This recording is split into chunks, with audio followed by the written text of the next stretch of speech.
It's a real life story documented on tape by the victim himself. An American pilot is still alive after surviving a horrific crash. It crashes mid-air in the middle of nowhere. His engine died. There was no airport in sight, so he activated his plane's ballistic parachute. Bro, you were just in a plane crash in the woods and now you're vlogging? That's insane. Rode the tree trunk down like a meatball down a toothpick. Now that's a meatball that could give you heartburn. That's a spicy meatball. Jimmy Mo, CNN, New York. Hey guys, been a crazy week. Thank you so much for all the support and kind words. Of all the interviews, this is the only one I want to show you because it features Nicolas Brouard, who is one of the Canadian heroes that got me out of the woods. An American pilot and miner says he is thankful and feels immensely lucky after a very close call on Quebec's North Shore. Matthew Lettinen was flying from Wabush, Labrador to the United States in a private plane nearly 2 weeks ago. About 20 minutes into the flight, he ran into serious trouble, and not long afterwards, his plane crashed into the boreal forest not far from Port Cartier. He survived that crash, and he says several factors, including the one that his aircraft was equipped with a parachute, saved his life. Yes, that's the aircraft had a parachute. It's a Cirrus SR-22 aircraft. He's in Quebec City right now, and he's in studio. Good morning. Thank you for being here. Good morning, Marika. Great to be here. So take me back to that day. It was July 27th, Saturday morning. What happened once you knew that your plane was in trouble? Sure. So it was actually a beautiful day, which is rare up in Wabush sometimes, and so perfect flying weather. Started the day like any other flying day, pre-flight checks, everything checked out great. Departed Wabush. When I departed, was handed over to Montreal Air Traffic Control, climbed up to my cruise altitude of 8,000 feet. After about 20 minutes of flying at 8,000 feet, I noticed the engine readings for oil pressure and temperature were not right. They weren't, zero, but they were off. And I've flown the plane a lot. I knew that something was wrong because I know exactly what those settings should be at every part of a flight. So I immediately started to calculate what my options were for nearest airports. Unfortunately, I was in the middle of nowhere. I was heading towards Baie-Comeau. Based on the winds aloft, I determined Sept-Îles was my closest airport, so I radioed Montreal to divert to Sept-Îles, told them I had bad engine readings. They approved my diversion. And then immediately I started looking at the terrain on the maps, the aeronautical maps, to see where there might be hazards, especially as you get closer to Sept-Îles with the Moisey River. There's lots of cliffs and hazardous terrain below. So I was very concerned about that. And in my mind, I was already preparing that I was going to be pulling the parachute. And I was hopeful I could make it to Sept-Îles because I had some readings on the engine, but I was actually quite surprised the engine failed and lost power after only about 5 minutes. So the engine loses power, and you said that you're then flying as a glider, right? You have no power. So what are you thinking and doing when you realize that you've lost engine power? So when I first noticed the readings, I knew right away it was wrong, and instantly my heart's pounding. And then when I lost power, it was just tunnel vision. It was just complete focus on flying the airplane. I don't really recall. I haven't heard the air traffic control tapes of what I said, but I do recall, telling them I was going down. They approved me to land at Sept-Îles. I remember saying no, unable, and I'm going down. And then I remember repeating several times my coordinates because I was very fixated on and concerned about being rescued once if I survived on the ground. At that point, it's a glider, so flying the airplane is and they train you that flying the airplane's priority number one. So I was flying the airplane. I was immediately doing a 180-degree turn because there was a large body of water right in front of me, and I did not want to land in that. So I'm flying the airplane. I'm holding my GPS and then communicating on the radio my coordinates, and then I'm trying to stuff the GPS in my pocket because I knew that was my lifesaver. And I continued to fly the airplane, looking below, looking for a spot that looked relatively flat. It was undulating terrain. And I was also thinking in my head about the winds aloft, making sure that I did not want to pull the parachute too high in the air and have the wind blow me in the leg. But at the same time, you have to make sure you deploy the parachute high enough above the ground so that you give it a chance to inflate and slow you down. So I was calculating that in my head, and at about 2,000 feet above the ground, so I lost about 4,000 feet altitude. I pulled the parachute. Parachute deployed as normal, and the first stage of the deployment is you're pointed straight at the ground. So that's a little bit of an uneasy feeling, waiting for the airplane to level back out. it did level out, and then I just began to descend at about 20, 25 kilometers per hour. I was just looking straight ahead through the windshield. I wasn't looking out the side, which actually, in hindsight now, probably saved my life, because had I been looking out the left side, for anyone that saw the images, there was a tree that impaled the airplane, and it came right up near my left leg. So if I had been looking out the left window, I would have been on the left side of my seat and probably would have been killed. So for some reason, I wasn't looking out the left window, and I was looking straight ahead out the windshield. I remember noticing the tree line just getting closer and closer, and as I started to descend into the top of the tree line, that's when I heard basically a huge explosion of bark and dust and into the cabin, and noticed the tree trunk come through out of the corner of my left eye. And then a moment later, I was on the ground, and I was unbuckling my seatbelt, trying to scamper away from the aircraft as fast as possible, worried about a fire. Because you were worried that it might explode, basically. Basically, yeah. Unfortunately, a lot of pilots that don't have parachutes, the fire is usually what kills you on the ground. As soon as you impact and fuel begins to leak, there's an explosion, and people are unfortunately often burned alive in the airplane. So you're on the ground, you're healthy and uninjured enough to be able to run away from the aircraft, and you realize, of course, you need to call for help. So what's next? So the first thing I realized, I had one flip-flop on. I'm in shorts and a T-shirt. It was just a surreal image. I remember standing away from the airplane. I could hear the avionics still humming. The strobe light on my wingtip was still flashing. And I'm in this boreal forest, almost like out of a set of Star Wars, And I can remember that image very vividly, very surreal. Checked my body, made sure I wasn't injured. I quickly determined I was not injured. And then I was checking my pockets like someone that, forgot their wallet, and like, okay, where's my GPS? I was attempting to get it in my pocket while I was gliding the airplane, and realized I did not have my GPS on me. And that was the moment, probably the only moment really, that I was really worried that, this could be very bad, because is it under the wing? Is it getting doused by fuel? Am I going to be able to find this GPS? And so I had to think through and work myself up the courage to go back towards the airplane, because the fuel was just spilling out of the wing, to look for the GPS. I determined I needed it. If I didn't have it, I probably wasn't going to be rescued quickly. And so I went back to the airplane. Unfortunately, the GPS was actually just sitting right on the pilot seat. It must have just fell right out of my pocket as I scampered out. So once I had the GPS, then I initiated the SOS signal. And for the next hour, I spent trying to find a clearing on the hillside so that I could actually send messages back and forth to let my loved ones know that I was on the ground and I was uninjured. Because these GPS devices, now you can actually send messages with them and communicate with people beyond, sending out an SOS signal. So you contact your loved ones, you say, I've crashed, I'm okay. But also it's a key in giving search and rescue teams your location, basically. Exactly. So one of the things I prepared for, thinking ahead for scenarios like this, is I worked with NAV Canada to get an email address that I could send messages to in this very event.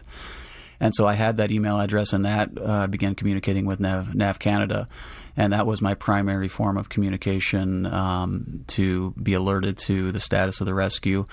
Also some very important things, such as, when the C-130 Hercules flew by, they kept dropping things out, and at this point, I'm exhausted, dehydrated. I wasn't exactly excited to go march through the forest, but because of the messenger, I knew, later on that they dropped the radio, so I knew I had to go find it. But that's just one example where the GPS was critical. And at this point, I want to bring someone else into the conversation. Listening in onto this conversation is Master Corporal Nicolas Brouard. He is one of the search and rescue technicians who was out on that call. And in fact, he's one of the two people who actually rappelled to the ground out of a helicopter to make that very first face-to-face contact with Matthew.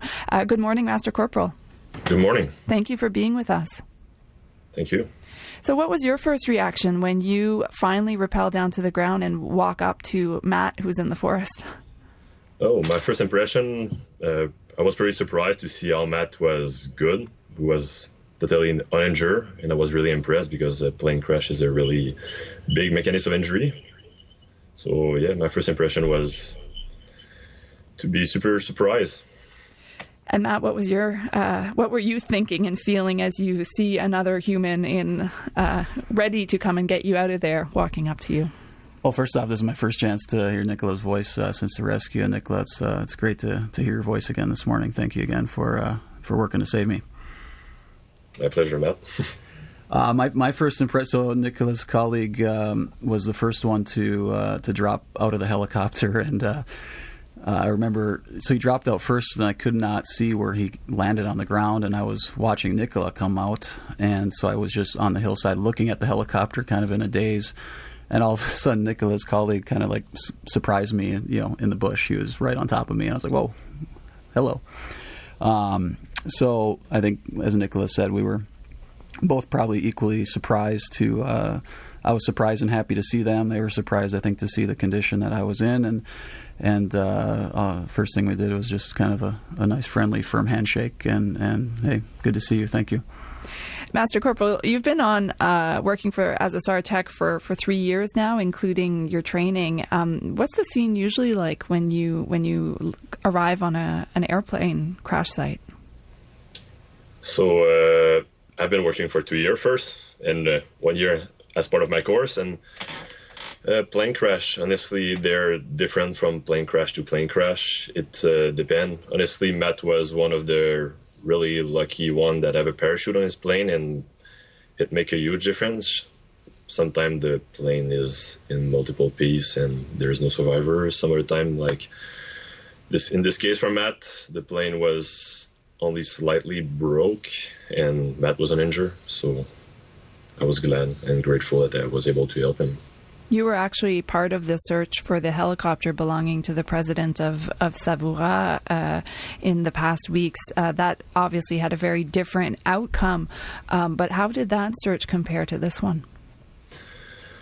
Yeah, the search for the Savoura president was really different. Obviously, like, we had no idea where the actual helicopter crashed. We had no grid, no GPS, no beacon, so we had no idea where the helicopter crashed. We only had like a rough zone where we can search, which was really big.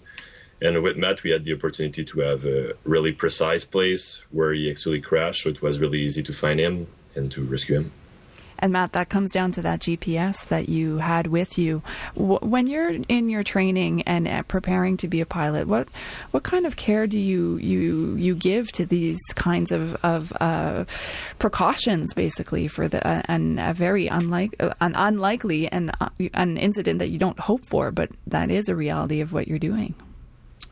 So typical flight training will focus on an engine out scenario, and they really focus on conditioning you to fly the airplane first and foremost when that happens.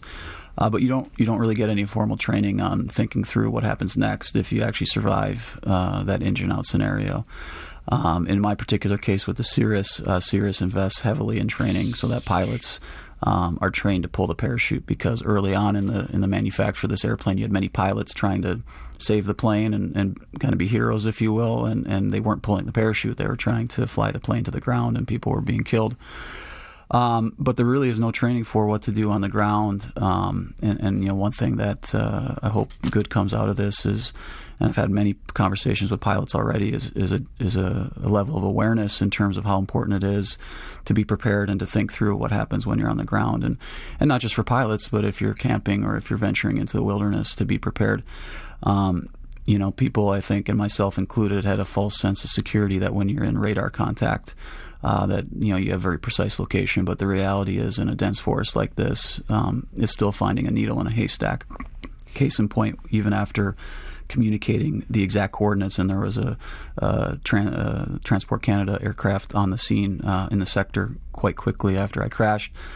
They were not locating me visually after about an hour of searching. Even if you had a parachute up in the trees. Yeah, there was an orange and white parachute in the trees, and they were still not finding it, which is why I worked to start a fire to send smoke up, and they saw me once the smoke was in the air. But that's just an example of, with exact coordinates, with a dense forest, it was unable to find me right away. And so without that GPS, it could have easily been several days in the woods. Like the example you noted, I think it was many days, if not weeks, that the helicopter was lost. So being prepared is very important. You actually, after you were on the ground and out of your aircraft, you turned on your camera and you started filming, and you posted a video online of parts of that time. We've got a little clip I'd like for us to listen to. Gotta get some smoke up there because my parachute canopy's down in the woods. Smoke some brats. Smoke some brats, baby. Aircraft looking for you, spotted the smoke. Fantastic, baby. And my dad, I was able to message him. He said, yes, got it, help is on the way. Should be a helicopter circling out. Dash 8 also on the way, stay with aircraft. He says, yes, got it, search and rescue, has your coordinates. I say perfect.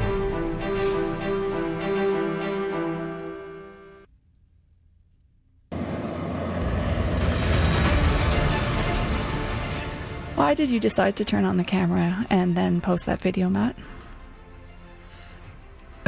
It's a great question. My wife asked me the same thing. Once I got out of the airplane and my GPS had enabled the SOS, at that point, my immediate fear for my life wasn't the case. I felt like I would be rescued and it would work out. And I just felt compelled to start recording the experience, really, so that people. And I said this in the camera, and it was kind of subconsciously what I was feeling compelled to do was that there'd be some learning that would come out of this. At the time, I didn't know if I'd be there a day or 2 days or 3 days, but one way or the other, I figured there'd be a benefit that would come out of it. At the end of the video, you thank the people like Nicolas Brouard, who came to rescue you, the Canadian Forces, the police officers, and other personnel. Nicolas Brouard, what was it like for you to see that video and receive that thanks? Honestly, it was really rewarding. I remember that's funny because when I actually rescued Matt, I remember seeing him filming everything with his iPad. And I was asking myself what he was doing, but now that I see the video and I see the other side of the rescue, it's a big reward for me. It's a big reward to be able to see that I was able to bring Matt back to his family and that he's safe now. Well, thank you both thank you to both of you for being here this morning and for sharing this story. It's quite a harrowing one to hear. We leave you tonight with a unique survival story involving an American pilot whose plane plummeted into a Quebec forest.